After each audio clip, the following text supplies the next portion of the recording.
Dans cette discussion entre Bernard de Montréal et Daniel Ménard, ils abordent la différence entre l'espace psychique et l'espace astral.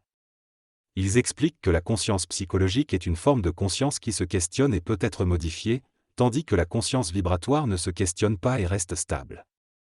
La conscience vibratoire a la capacité de s'autodéfinir et de définir toute chose pensable. Elle est créative et n'est pas liée à la connaissance. Elle peut détruire ce qu'elle a pensé ou émis précédemment. Elle n'a pas besoin de se rattacher à des connaissances préexistantes ou à une autorité temporelle. Elle est parapsychique, créative et ne nécessite pas de mémorisation. Pour elle, penser est une perte de temps. La parole a pour seule fonction de restructurer la pensée afin que les personnes pensent de manière plus intelligente. En somme, la conscience vibratoire équivaut à l'infini des processus mentaux et permet à l'homme de jouer avec les mots en fonction de son taux vibratoire. Dans une conscience vibratoire, les mots deviennent simplement des expressions de l'esprit et ne sont pas valorisés psychologiquement.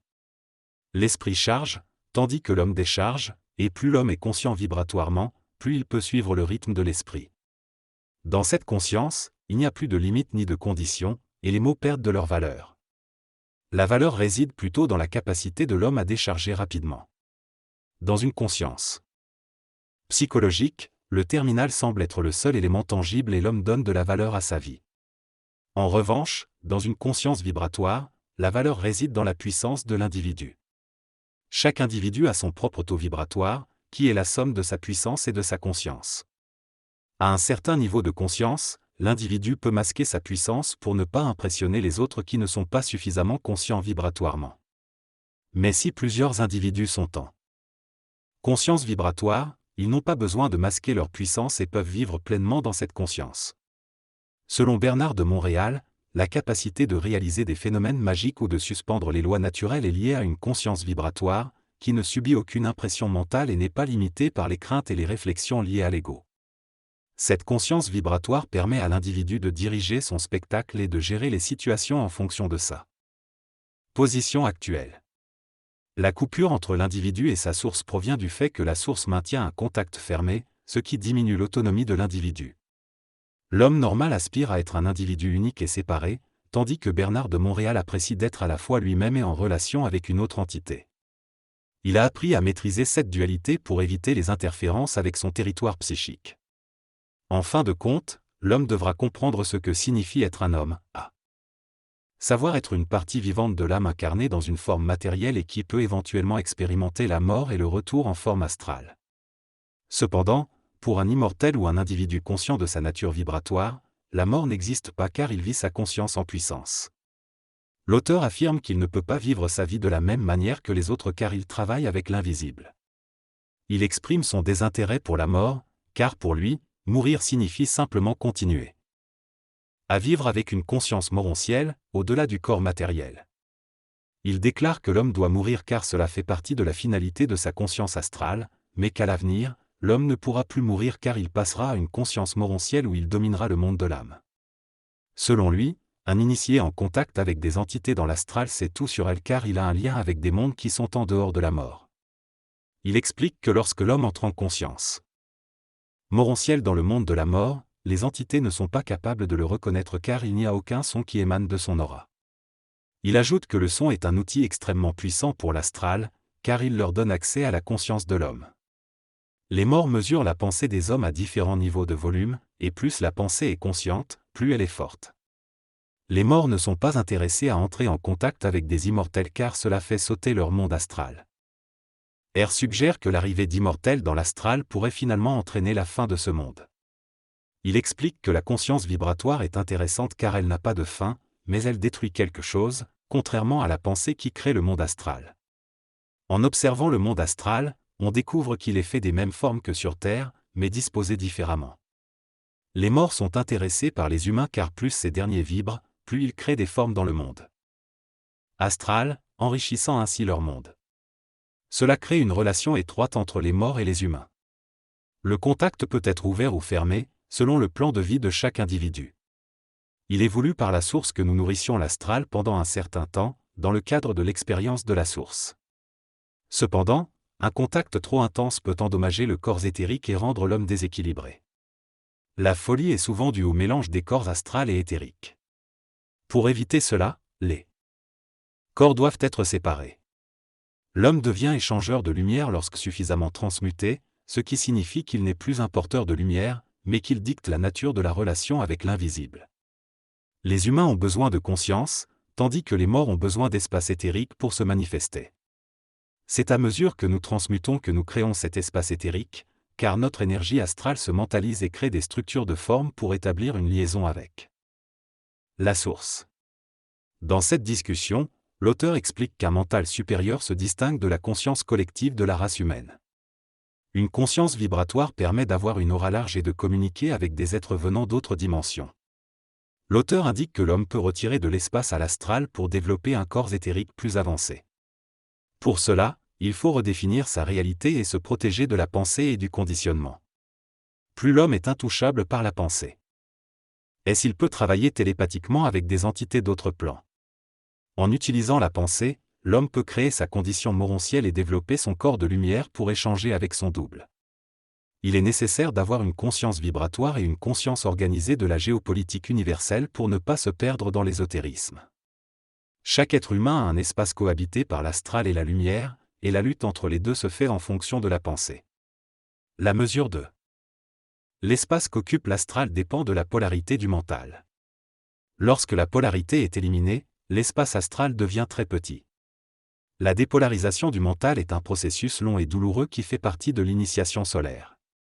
Cela implique de faire face à nos valeurs et de les remettre en question sans conditionnement humain. Il est difficile pour un être humain de communiquer avec son double et d'accepter les raisons de ses expériences. Nous avons tendance à vouloir rationaliser nos vies et à exiger des droits, mais en réalité nous n'avons pas de droits car nous n'avons pas encore atteint le pouvoir de l'interdire à l'invisible. Ce pouvoir ne se développe que lorsque nous avons suffisamment souffert et vu le mensonge pour avoir la puissance de l'imposer. Les vertus que nous nous accordons font partie de notre conscience astrale, mais elles ne sont pas réellement utiles aux autres. Une fois que l'homme est en puissance, il comprend le sens de ses expériences et se crée ses propres vertus. Sa seule véritable vertu est de pouvoir préserver sa conscience et de ne pas mourir en forme astrale. Cela ne sert qu'à lui-même, et la mesure de cela lui appartient.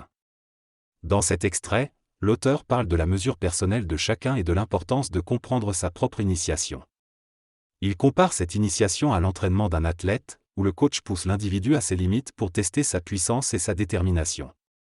Il explique que la mort survient bien avant cette phase, lors des premiers mois de la fusion. Cependant, il ajoute qu'il y a encore quelque chose à découvrir pour chaque individu, quelque chose qui lui est propre et qu'il doit trouver lui-même. Il mentionne également que la conscience vibratoire et la souffrance sont essentielles pour comprendre et intégrer pleinement ces enseignements. Selon Bernard de Montréal, Boulevard M, la colère est une émotion qui appartient individuellement à chacun. Elle est influencée par notre conscience vibratoire. Notre vibration énergétique personnelle. Si une personne a une conscience vibratoire élevée, elle peut ressentir et comprendre la colère des autres, car elle est en syntonie avec eux. Cela peut être considéré comme une forme de télépathie. Cependant, chaque personne vivra cette colère à sa manière, en fonction de son propre taux vibratoire. De plus, BDM souligne que la conscience vibratoire est universelle et peut être partagée entre plusieurs individus. Lorsqu'une personne vibre fortement dans une certaine énergie, cela peut affecter les autres qui sont en syntonie avec elle. Cela fait écho à l'idée d'un réseau énergétique où une donnée peut se propager à travers différents individus. Cette connexion énergétique est également liée au système nerveux, qui est utilisé par les entités des mondes de lumière pour communiquer avec les êtres humains en conscience vibratoire élevée. Enfin, BDM explique que le système nerveux joue un rôle important dans la régénération du corps et peut ralentir le processus de vieillissement. Cependant, il n'a pas d'ascendance sur la construction cellulaire du corps. L'avantage d'être conscient est de savoir comment fonctionne la vie et de toujours savoir où l'on va. Lorsque l'on est inconscient, on se pose des questions sur notre carrière, notre mariage, l'éducation de nos enfants, sans vraiment savoir si nous faisons les bons choix. En étant conscient, on a accès à toutes les informations nécessaires pour prendre les bonnes décisions et savoir où l'on se dirige. Avoir cette conscience permet donc d'être en contrôle de sa vie et de prendre des décisions éclairées. La créativité peut conduire au bien-être, car lorsque nous sommes suffisamment vibrants, nous devenons plus créatifs et sommes capables de nous assurer un bien-être en brisant notre programmation. Cela nous permet de gérer notre vie et de faire ce que nous voulons, sans subir la survie. Cependant, il est également important de souligner que certaines personnes peuvent avoir des vies satisfaisantes sans cette même créativité. Cependant, pour ceux qui vivent dans la polarité mentale et la pensée, la paix est très précieuse, car elle leur permet de se libérer des illusions et de la construction de pensées. La valeur d'être conscient réside dans le pouvoir de faire ce que l'on veut, mais cela ne signifie pas que l'on se sent propriétaire de quoi que ce soit. La direction est plus importante que la construction dans la vie consciente. L'homme conscient crée. D'abord une direction et la construction en découle. Avoir une vision à long terme permet de prendre le contrôle du temps plutôt que de réagir immédiatement. Comparer sa vie à celle des autres n'est pas utile, il s'agit plutôt de comprendre quelle est la meilleure approche pour chaque individu. L'auteur explique que lorsqu'il joue au billard, il ne peut pas le faire aussi bien que les autres. S'il joue, c'est pour essayer une technique spéciale une fois dans la soirée, car s'il en devenait bon, elle serait obsédée par le jeu. Il n'éprouve pas le même plaisir de jouer au billard que les autres, mais il a plaisir à suivre sa propre direction. Il ne vibre pas lorsqu'il perd plusieurs parties de suite, contrairement aux autres joueurs compétitifs. Pour lui, le plaisir réside dans sa propre direction de vie et non dans la victoire au billard. Il explique également qu'être une conscience vibratoire est différent d'être une conscience psychologique, et il ne faut pas comparer les deux. Il envie parfois la tranquillité de la vie des autres mais reconnaît que chacun peut s'organiser pour être heureux dans sa propre vie.